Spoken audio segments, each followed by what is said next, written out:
Eu cumprimento o Maurício e a sua equipe pelo desafio de organizar uma reunião tão importante. Eu cumprimento autoridades que me antecederam no pódio e que seguirão depois de mim. E eu cumprimento especialmente os participantes deste evento. É uma honra para mim me dirigir a um grupo tão importante de formadores de opinião. E eu gostaria de compartilhar com os senhores um pouco do que significa ser ortopedista e o que significa a nossa instituição. E por fim, de fato, falar a opinião dos ortopedistas a 10 perguntas.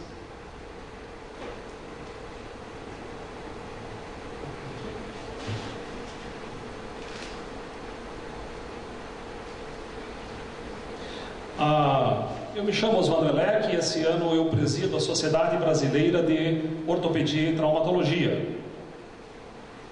A nossa missão é congregar e valorizar os ortopedistas, aprimorando suas condições científicas, profissionais e éticas, visando melhor qualidade no atendimento à população. A nossa visão de negócio é ser reconhecida como entidade representativa da ortopedia brasileira, promovendo qualificação e condições dignas e éticas de desempenho profissional dos ortopedistas e atendimento de excelência à população, indistintamente. E os nossos valores são ética, valorização e dignidade profissional, conhecimento e atualização científica, formação, aperfeiçoamento e educação continuada do ortopedista e responsabilidade social. As palavras ética e atualização estão em todos os slides e eu vou lhes dizer por que daqui a pouco. Quando esse martelo descer, essa pessoa terá estudado quase 30 anos. Começou com o colégio, 8 anos de primeiro grau, 3 anos de segundo grau, em média 2 anos de preparação do cursinho, cada vez mais difícil, 6 anos de faculdade de medicina. Daí vem uma competição muito grande, hoje em dia, para se obter uma vaga na residência médica, mais 3 anos. E daí vem mais 1 ano de especialidade, porque a população em geral não quer mais o ortopedista, ele quer ver alguém que resolva o seu problema dependendo do local onde estiver. Daí o martelo desce. Não para todos, porque há competências pessoais muito importantes. Portanto, o ortopedista, ele se prepara ao longo da sua vida para exercer esta função. E, não raro, ele dedica toda a sua atenção a essa função. Mais tarde, nós teremos ortopedistas políticos, ortopedistas empresários, ortopedistas poetas, mas, no início, todos são, sim, ortopedistas. E muitos deles, full time. Este é o meu caso. Eu não exerço nenhuma outra atividade que não ortopedia, já há 32 anos. Hipócrates é o pai da medicina. Ele estabeleceu normas e ele é reconhecido como tal ao longo desses milênios. E Andreas Vesalius é o meu ídolo pessoal. Se eu tivesse que escolher uma pessoa, é Andreas Vesalius. Esse cara escreveu à mão, no início dos anos 1500, um livro de anatomia. Muito fácil escrever um livro de anatomia. Não naquela época. Ele tinha que roubar cadáveres recém-enterrados, levá-los para a sua casa, ele escondia embaixo da cama para dissecar. Corria o risco de ser preso e queimado vivo na Inquisição. que era proibido violar o corpo humano. Eram as leis religiosas da Europa daquela época. Portanto, ele é meu ídolo. A SBOT tem uma história remota muito bonita. Nós somos uma instituição de 76 anos de existência. E, ao longo dessas décadas, houve um crescimento grande de ações que desembocaram atualmente na respeitabilidade que ela tem. E os senhores verão o porquê. Há então um passado elegante, um passado bonito, quando haviam poucos ortopedistas, sequer a especialidade estava estabelecida. Mas nós temos uma história atual, que está acontecendo nesse momento. Nós temos uma sociedade muito ativa, muitas ações simultâneas. O espírito de equipe da ortopedia é exemplar. Aqui, por exemplo, é um grupo de colegas de Brasília, de Goiânia, empenhados para captar para a sua região o Congresso Brasileiro. Organizaram camisas, fizeram uma campanha, então há uma grande mobilidade. Daí nós passamos a perceber, isso não é recente, já tem bastante tempo, que operar só não era suficiente. Nós queríamos ajudar mais a nossa sociedade. Como? Ensinando a nossa população, levando conhecimento a ela.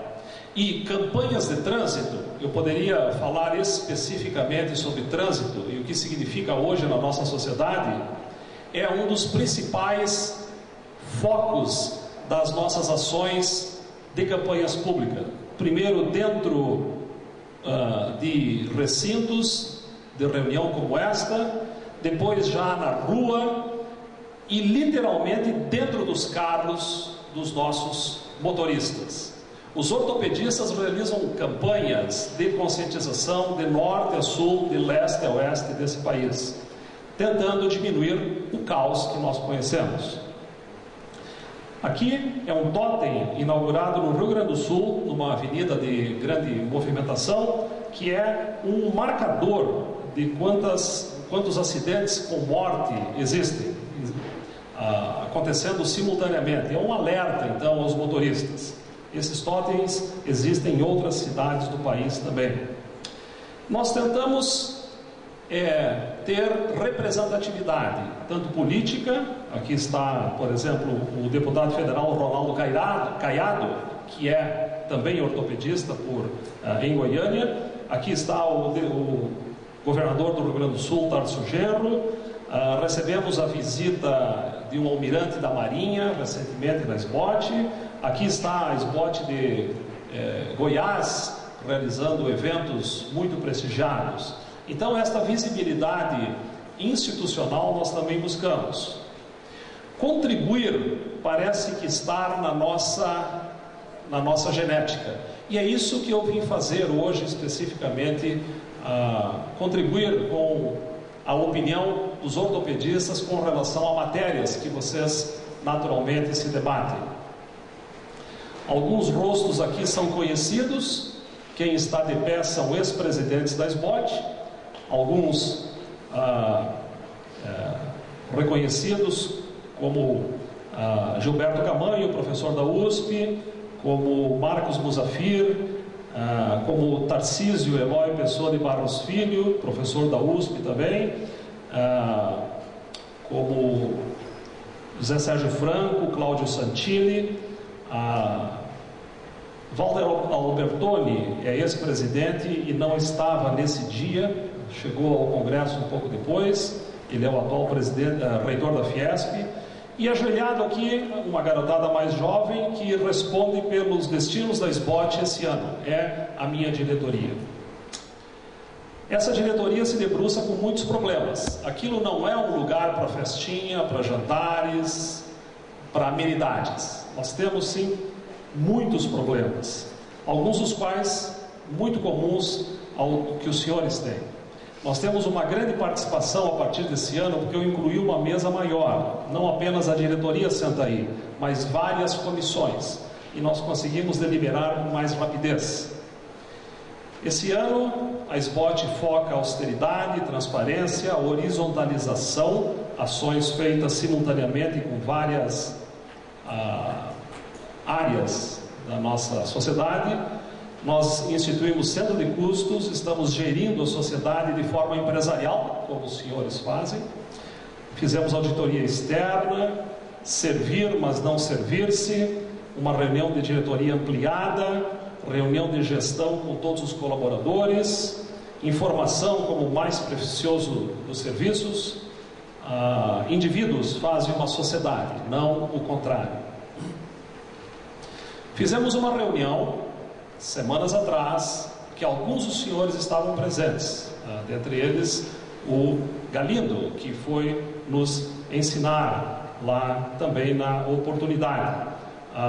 E pudemos aprender bastante sobre o que a indústria, tanto de implantes quanto farmacêutica, espera da SBOT. Nós temos prioridades permanentes: a valorização profissional, educação e atualização, apoio às nossas regionais, que são as sociedades estaduais, integração de vários comitês, campanhas públicas, visibilidade. Nós temos reuniões específicas. Ganhar pouco não é apenas uma queixa dos produtos vendidos ao SUS. A nossa tabela AMB, ainda para vários convênios, é a de 1992. Alô? Exatamente isso, com algum aumento, mas é uma tabela absolutamente defasada. Então nós temos sim tentado lutar para obter melhor ganho. A nossa estrutura associativa está localizada hoje em todos os estados da federação. Nós somos 11.297 sócios em 27 estados, todos funcionando com a sua sociedade de ortopedia, todas ligadas à SBOT. São 26 comissões de trabalhos, diferentemente uma da outra. Não vou entrar em detalhes, porque certamente que isso não está no escopo. Nós temos uma diretoria, um conselho fiscal, nós temos 12 comitês de especialidades: o joelho, a coluna, o pé, o ombro, a mão, a osteoporose, o trauma, a artroscopia. Somos 30 funcionários na SBOT, com uma sede própria aqui na Alameda Lorena.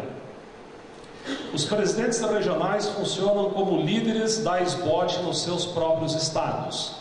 E aí surgem lideranças impressionantes. Pessoas capazes de estimular, pessoas capazes de entusiasmar os seus colegas para ações nos próprios estados. Isso vai desde campanhas até paralisações, até eventos científicos. Aqui estão alguns dos presidentes de comitês desse ano: o curitibano Nelson Ravaglia, o paulista Márcio Passini, que muitos de vocês conhecem, presidente da Osteometabólica, e o simpático Augusto Monteiro, presidente do Pé e Tornozelo. A nossa estrutura de organização é muito semelhante com aquela que os senhores têm nas suas empresas. Aliás, nós copiamos os senhores, com certeza, algo parecido. Então, cada um tem lá o seu setor, cada um é bem chefe no seu canto. Essas comissões são formadas por centenas de pessoas, não dezenas, e essencialmente todos os estados estão representados. O grupo de colaboradores, e que nos dão um suporte semelhante a empresas, a instituições, a universidades. Nós temos secretaria, jurídico, um financeiro bem renovado esse ano, temos comunicação, temos assessoria, TI, eventos, mais ou menos assim. O nosso foco é informar a população o que é um ortopedista, o que faz um ortopedista, quais são os centros de pesquisa do país, o que o brasileiro produz. Então, até julho nós tínhamos essa relação de inserções em sites, em emissoras. Nós temos algumas reportagens em revistas de circulação nacional importantes, para que o leitor tenha confiança no ortopedista. Puxa, eu estou sendo tratado por uma pessoa que pesquisa, por uma pessoa que se atualiza, por uma pessoa que sabe das coisas. E não só abrir um jornal da ortopedia de Harvard, de Boston, de Oxford, da Itália, da Alemanha. Isso é importante, mas é importante mostrar o que nós produzimos também. Isso nós temos feito com alguma competência. Nós temos informado os nossos sócios através de newsletters, informativos eletrônicos que saem todas as sextas-feiras, e foi, de fato, um dos pontos altos esse ano. Nós informamos a todos o que está acontecendo em na diretoria, nos comitês, nas regionais, na defesa profissional, informações úteis. Isso tem sido muito recompensador. Nós estamos no Twitter, nós estamos no Facebook, nós estamos no YouTube, nós estamos no blog. Bom, vocês não são uma sociedade séria, médica? Por isso mesmo. As redes sociais hoje são muito importantes na difusão de informações, na obtenção de informações. Então nós estamos lá. Deixa eu dizer para vocês os nossos 5 grandes momentos do ano, o chamado Big Five.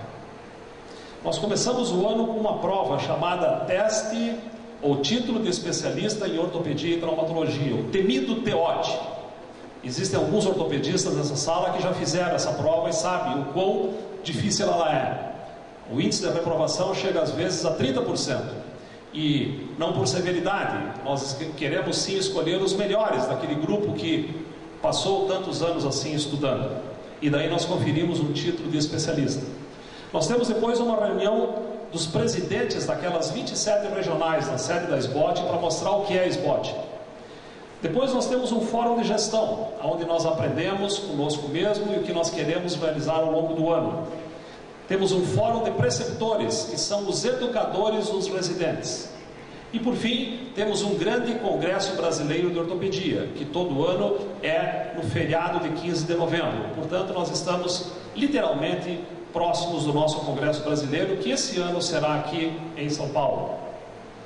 Aqui estão imagens do primeiro dos Big Five, a reunião dos presidentes das sociedades de ortopedia dos estados, que vão realizar ações em todo o país e que precisam conhecer o que a SBOT planeja para aquele ano.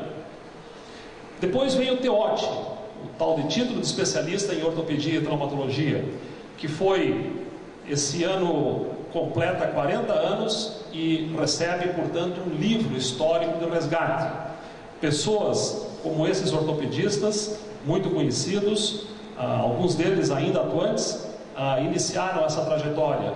E isto transforma a ortopedia em modelo, em exemplo para outras especialidades médicas dentro do país, sob o guarda-chuva da Associação Médica Brasileira. Nós somos o padrão ouro para esse teste, para conferir esse título. E não só no país, delegações internacionais visitam todos os anos o nosso exame para conhecer como se faz. E não estou falando apenas dos vizinhos sul-americanos, norte-americanos, europeus, vêm aqui buscar ideias conosco. Nós temos uma residência médica estruturada no país, e ela não começou hoje. Em 1969 iniciou-se um Plano Nacional de Residência Médica. Até lá as coisas eram mais ou menos um aprendizado embrionário. Em 70 começaram-se os credenciamentos dos centros de pesquisa. Em 84 a residência médica passou para 3 anos ao invés de 2. E hoje, nesse ano, nós temos 170 centros de formação de ortopedistas no país, com um número de 1.576 residentes, que 500 por ano, são 3 anos de residência. Isso tudo é realizado pela SBOT, com a supervisão e assim por diante. Nós temos um fórum de gestão, onde uma vez por ano, em algum canto do país, geralmente no local do estado onde é o presidente, no no meu ano não podia ser diferente. Nós fomos tomar vinho lá no Vale dos Vinhedos, em Bento Gonçalves. Ninguém queria sair do vinhedo lá, entendeu? E daí nós discutimos administração, educação, grandes temas, dignidade, assim por diante. Depois veio uma reunião que é o Fórum dos Preceptores, das pessoas que ensinam esses 1.500 residentes. E esse foi o meu último slide agora, nesse fórum que aconteceu semanas atrás. O que pode ser feito para melhorar o padrão da ortopedia e do ortopedista? O que pode ser feito para melhorar a ética da relação entre o ortopedista e a indústria? E se os senhores desejarem, eu posso retornar aqui para falar especificamente desse tema. Eu tenho ideias próprias de como resolver este imbróglio, chamado relação entre o profissional e a indústria, que no meu entender nunca esteve tão ruim. Mas não é o escopo desta minha apresentação. Como a SBOT pode ajudar a consolidar as ações do seu serviço de treinamento? E por fim, o Congresso Brasileiro de Ortopedia, que esse ano é presidido pelo paulista Osmar Avanzi, chefe do serviço da Santa Casa aqui de São Paulo, e está tudo pronto. Nós estamos às vésperas de um grande evento que vai reunir 7.000 pessoas. Nós produzimos material científico para nós aprendermos. O Brasil é um dos poucos países que tem produção científica ortopédica própria. Isso é um orgulho para a atual e as anteriores gerações. Esse é um livro esses 2 livros serão lançados nesse congresso. É um livro de 1000 perguntas comentadas de ortopedia, é um livro de trauma ortopédico, são as nossas clínicas ortopédicas focando diferentes assuntos, consolidação óssea, infecções, lesões da mão e assim por diante. Olhando para o futuro, nós preservamos o passado. Eu instituí esse ano uma comissão de história da ortopedia brasileira e uma historiadora e jornalista se debruçou sobre os nossos materiais, que foram totalmente revisados, arquivos desmontados, tudo digitalizado para preservar a nossa história. Portanto, foi um trabalho bastante árduo, porque tudo estava em caixotes, como está se vendo aí. E a SBOT hoje é uma sociedade médica que tem a sua história praticamente pronta para entrar no computador e ser disponível a todos. Então foi um trabalho de fato de arqueologista, literalmente, como isso que vocês estão vendo. Nós valorizamos os nossos líderes. Foi instituído esse ano o mérito ortopédico brasileiro Nicolas Andri. Quem é Nicolas Andri? Em 1741, um francês escreveu um livro sobre as deformidades na criança. E acreditem ou não, se os senhores olharem aquela imagem, essa imagem aqui é esta imagem aqui. Esta é a árvore da ortopedia, e significa que se uma árvore está nascendo torta, nós temos como alinhá-la.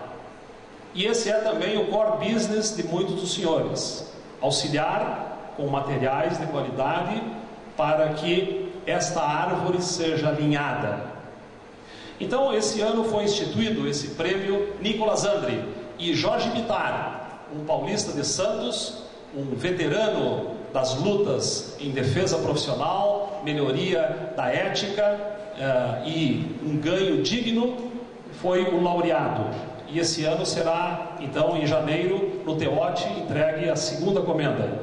Nós homenageamos nossos ídolos, mas não esquecemos de pessoas simples, aqueles que não subirão em pódio, aqueles que não querem ser líderes, não querem ser presidentes, não querem ser secretários, querem apenas trabalhar como ortopedista. A grande maioria, e uma rica potencialidade da medicina e, claro, da ortopedia brasileira. Essas pessoas ganharam também homenagens em diferentes pontos do país onde eu visitei esse ano. Nós temos um jornal informativo, 10.000 exemplares, que vai, obviamente, para todos os ortopedistas do país, mostrando informações institucionais. Não é a nossa revista brasileira de ortopedia, que é a científica. São informações. Estamos já há 101 edições. A nossa revista brasileira de ortopedia já está em produção desde 1939. São 2 publicações que muitos dos senhores já anunciaram os seus produtos, as suas empresas nessas páginas, ajudando assim que a nossa missão continue. Nós temos atualização online, todas as segundas-feiras nós temos aulas de forma eletrônica. O ortopedista recebe no seu computador, no seu laptop, aonde estiver. Isso é um avanço espetacular. São aulas com grande quantidade de presentes. Ouvintes fazem perguntas, discutem casos. E claro, isso fica disponível num site para ser visto on demand, mais tarde. Eu paro aqui falar da SBOT e começo agora a falar do tema que me trouxe aqui. E eu começo com um problema. Esta é uma técnica antiga de professores, eu não estou inovando. Eu trago um problema para nós discutirmos ao longo do tempo. Este é um cidadão, ele está com uma equimose na face lateral da sua coxa, ele retorna para o hospital e ele foi paciente de uma artroplastia de quadril poucos anos atrás. Ele tem febre, ele parou de trabalhar. Uma radiografia mostra uma quantidade estranha de material por aqui. Ele precisa ser reoperado, quase que de urgência, e aí se vê uma grande quantidade de um tecido necrótico, um tecido que é hoje comumente chamado de metalose. A prótese é retirada, o material é retirado e começa uma vida diferente para esse cidadão. Ele precisa naturalmente de uma outra prótese para ficar de pé. Os índices de infecção são muito grandes, os índices de fratura desse fêmur são enormes. Essa pessoa passa a ter uma limitação contínua para sempre. E nós estamos falando de um material de má qualidade. Eu trago um problema. E isto é também motivo do trabalho do dia a dia de empresas que se dedicam a melhorar, a aperfeiçoar os seus produtos. E esta é a pesquisa de opinião que eu trago aos senhores. E é exatamente o título desse simpósio tão bem organizado pelo Maurício e sua equipe. Eu fiz um preview, é uma expressão americanazinha para dizer uma pesquisa. Essa pesquisa foi realizada em dois envios, no dia 19 e no dia 21. O primeiro envio foi apenas para os líderes da SBOT, cerca de 300 pessoas. E no dia 21 foi mandado para todos os nossos membros. Perguntas que, surpreendentemente, tivemos 329 respostas. Isto é espetacular. Só por isso valeu para saber o entusiasmo que os ortopedistas leram isto aqui. É uma pesquisa estruturada com 10 questões, 9 perguntas de múltipla escolha e uma pergunta aberta. E os resultados foram conferidos 2 dias atrás, e a resposta transcrita de acordo com o digitado. Sequer tivemos correção. E eu não tive acesso a quem respondeu. Isso foi feito por uma empresa contratada pela SBOT. Então é absolutamente verdadeira as informações que os senhores terão. Hoje, eletronicamente, mas eu tenho como enviar para o Maurício, que pode repassar para todos os participantes via e-mail, para que os senhores tenham esse material para estudo. Você conhece a norma RDC 59, que foi publicada em 2000, sobre o Manual de Boas Práticas de Fabricação? 67% disseram que sim, conhecem, mas 30% não conhecem a norma. Você percebe a melhoria dos implantes e próteses nos últimos 10 anos? 73% disseram que sim. mas 27% acham que não houve melhora. O que você indica para os procedimentos cirúrgicos na maioria das vezes? Aqui não há nenhuma novidade. No primeiro slide, somente produtos nacionais. Vai para quem? 72% responde que para o SUS, 23% responde para os planos de saúde e 5% responde o uso de produtos nacionais para os meus pacientes particulares também. E com relação a produtos importados, as coisas mudam, quase que ao contrário. Daí, produtos importados, e nós vimos o motivo minutos atrás, apenas 9% tenta usar ou usa os seus pacientes do SUS, 40% nos convênios, 51% nos pacientes particulares. Então, nós sabemos as razões de por que um tipo de produto vai para um tipo de paciente e outro tipo de produto para outro tipo de paciente. O mais interessante, no meu entender, foi a terceira resposta. E para ambos, 50% adoraria usar ambos os materiais no SUS. E apenas 17% das pessoas nos planos de saúde e 33% nos particulares. Em outras palavras, a ambição de se usar produtos, vamos chamar, mais requintados, que é o que eu entendi da palestra anterior, para pacientes do SUS também. Você percebe a melhoria dos implantes e... para frente. Indique, no seu ponto de vista, qual o grau de evolução dos produtos. Muito importante essa resposta. Produtos nacionais teve 100% de melhora. 100% de melhora, produtos nacionais em 10 anos, 7%. Teve 75% de melhora, 19%. Teve 50% de melhora. Mas 25% de melhora, um número pequeno achou. Então, o maior número, o maior grupo acha que os produtos nacionais melhoraram 45%. Se você colocar 45% e mais 19% e mais 7%, você vai ter 71% acham que os produtos melhoraram de 50% a mais. Isso é significativo, estatisticamente. E com relação aos produtos importados, aí, provavelmente era de se esperar, houve uma melhora de apenas 25%, 4%, de 50%, 14%. E esses 300 ortopedistas acham que os produtos importados melhoraram cerca de 80 e poucos por cento. 80 e pouco por cento dos entrevistados acham que melhorou 75% ou 100%.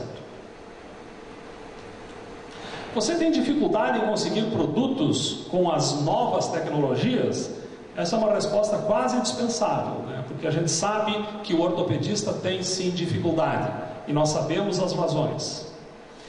Indique o seu grau de consideração quanto às normas de qualidade no momento da indicação de uma marca. E as respostas foram quase iguais. Entenda que aqui é de 23% a 27%. Então, 27%, 25%, 24% e 24%, todos responderam a mesma coisa, mais ou menos. Ou seja, eles têm uma opinião quase idêntica. Alguns consideram pouco, outros consideram muito as normas de qualidade no momento de indicar. Então, isso aqui fica maior porque de 25 para 27 parece grande, mas são só 2 pontos percentuais aqui. Então, a importância dessas normas de qualidade é absolutamente dividida de forma igual nas respostas, de menos importância a máxima importância. E aqui tem outros dados muito importantes. A RN 211 da ANS solicita a indicação de 3 marcas de produtos. Como você qualifica o fornecedor? Então vamos enumerar de 1 a 8 os itens, sendo 1 a qualificação mais importante e 8 a menos importante. E para que os senhores entendam, aqui está 1 e lá está 8. É 1, 2, 3, 4, 5, 6, 7, 8. Muito bem. Então vai de muito bom para muito ruim. Com relação às características técnicas cirúrgicas, todos acham que isso é muito importante. Muito importante. Existe um vácuo por aqui e 30% acham que não é importante. Ter um bom material técnico cirúrgico. Isso que quer dizer. Evidência de um bom histórico de resultados. De novo, se você somar 55 com esses resultados, 70% acha que é muito importante ou até bem importante. E lá atrás, uns 30% vai achar que isso não é tão importante. Que tal se a empresa tiver certificado de qualidade? 50% ou 45% acha importante. Mas bem pouca gente acha que isso não é importante. Ou seja, tendeu para cá.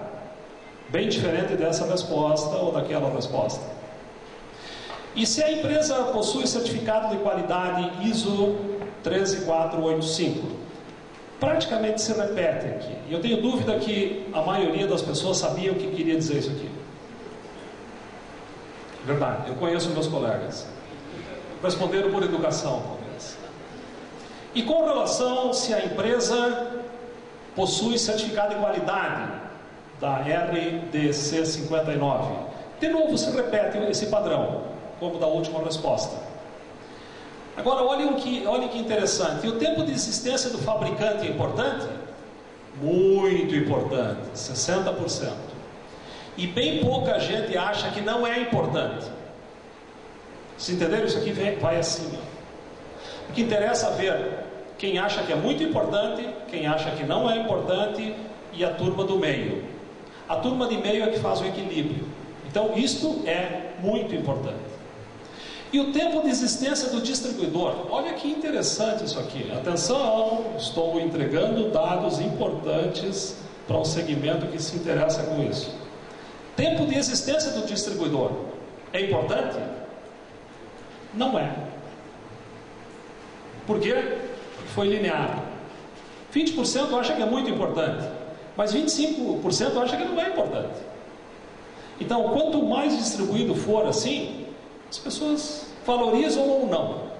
O que interessa é quando um lado fica alto e o outro fica alto. Aí nós temos grande variedade. E o atendimento do distribuidor é importante? Mudou um pouquinho. As pessoas acham que 55% sim, é importante. Então vejam que tempo de existência do distribuidor e o atendimento do distribuidor tem respostas totalmente diferentes. O tempo de existência não é importante. A qualidade do atendimento é muito importante.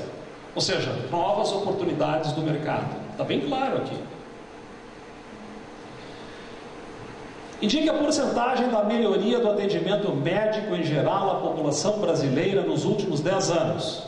Alô? Não estou falando de ortopedia. Estou falando de atendimento médico em geral. 42% das pessoas achou que não melhora nada.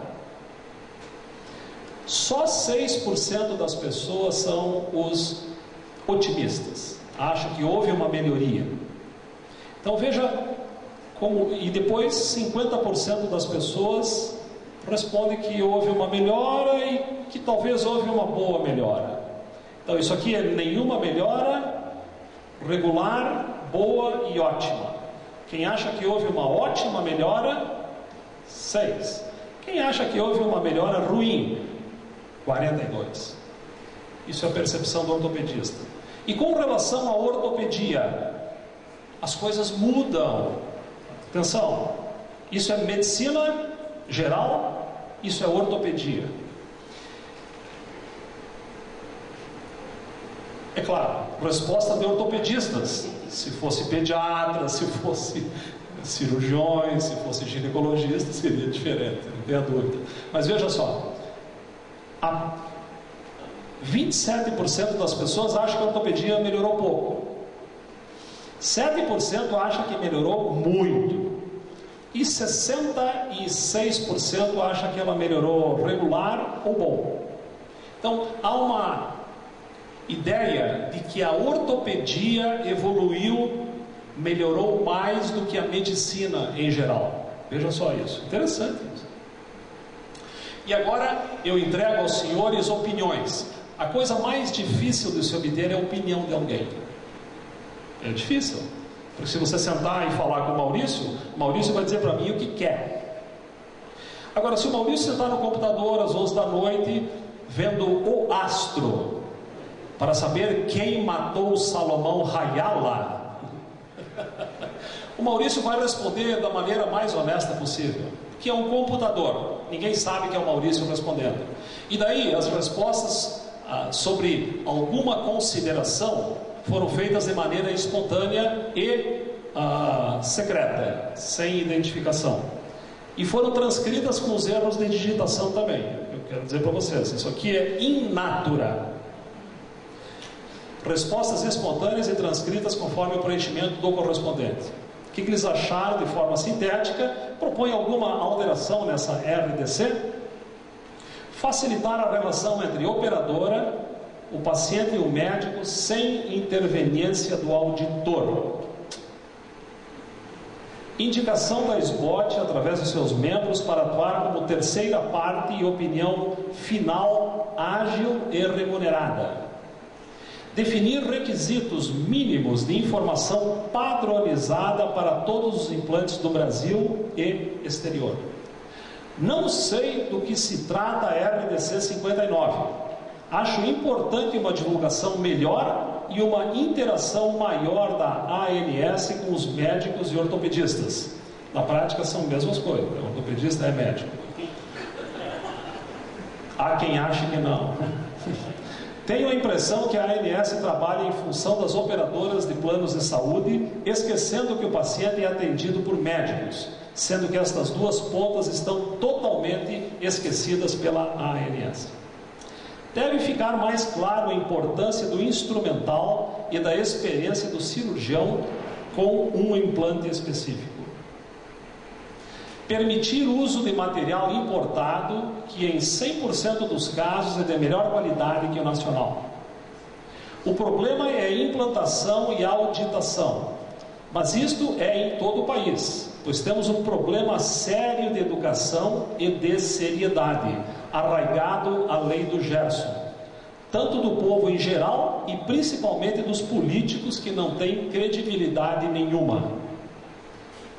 Sendo a responsabilidade da cirurgia única e exclusiva do médico, ele deve optar pelos materiais, aqui tem um erro, pelos materiais baseados na sua experiência pessoal e a qualidade dos materiais. Não proponho alteração alguma, ficaria muito satisfeito se ela fosse fiscalizada de forma constante e rigidamente. Só assim eu teria certeza de que esta RDC é eficiente. Menos burocracia e menos custo. Administrar os investimentos com honestidade e comprometimento moral e ético. Manter o controle da Anvisa. Submeter a vigilância constante mesmo após a liberação do material, devido a mudanças de tecnologia que ocorrem em produtos já liberados. Realizar por amostragens análise dos materiais removidos dos pacientes. Monitorar firmas, distribuidores de produtos em relação às normas internacionais de qualidade técnica. Os ortopedistas em geral, e todos que tenho contato no meu dia a dia, não têm conhecimentos específicos sobre estes selos de qualidade ou legislativos. Eu não entendi isso. A maioria acha que o produto tem aprovação da Anvisa, não temos como questionar sua eficácia. Não me refiro à RDC, mas aproveito para responder o item 3, onde esclareço que utilizo os mesmos implantes, técnicas e procedimentos para os pacientes do SUS, planos de saúde ou particulares, pois esta é uma questão filosófica nossa e da instituição Hospital Pequeno Príncipe. Caso contrário, não realizaríamos tais procedimentos. Independentemente da procedência nacional ou importada, a ênfase está na qualidade do material a ser utilizado. A responsabilidade sobre a escolha é do médico assistente, que deve ter a palavra mais importante da decisão. O instrumental de colocação necessita também ser corretamente avaliado. Precisamos ter controle rigoroso de qualidade dos produtos nacionais, podendo assim chegar a poder competir com os importados. O credenciamento apenas da Anvisa hoje não nos dá confiança que esse produto possui qualidades de fabricação adequadas. Quem testa isto? Qual laboratório de testes que a Anvisa recorre para laudos de qualidade? A tecnologia avança rapidamente e cada material ou implante normalmente possui a sua própria tecnologia para uso adequado. Isto exige destreza e familiaridade do cirurgião, que é adquirida com o uso repetido.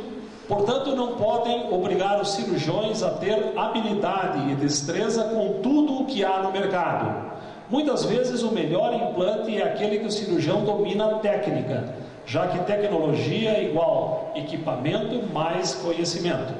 Também é difícil que fabricantes e distribuidores tenham produtos iguais. Sempre haverá vantagens e desvantagens para um ou outro procedimento.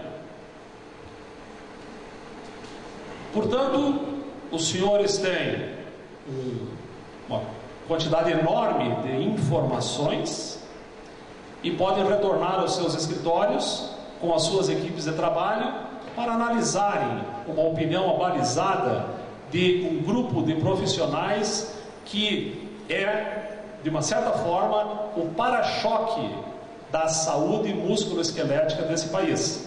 Nós estamos na porta do pronto-socorro, na porta da emergência, atendendo esses profissionais, esses pacientes. E eu tenho certeza que essa contribuição será importante para aquilo que os senhores vieram buscar hoje, nesse quarto Porto Negócios. Eu tentei manter-me acima do meu nível de incompetência, tentando mostrar aos senhores o que é a SBOT e o que pensam os seus membros acerca dessa questão. Esse foi o livro que mudou a minha vida, quando eu li que todo mundo é incompetente, inclusive eu. E todo dia nós tentamos manter-se acima desta linha tênue da incompetência. Por exemplo, você não faz uma escada que termine numa parede, e só pouca gente vai poder passar por aqui. Assim como se eu tivesse que ganhar a vida com a minha pontualidade, eu estava liquidado. Aqui é eu sentado com 3 pacientes meus. Muito obrigado em nome da SBOT, foi um privilégio ter falado para vocês. Obrigado.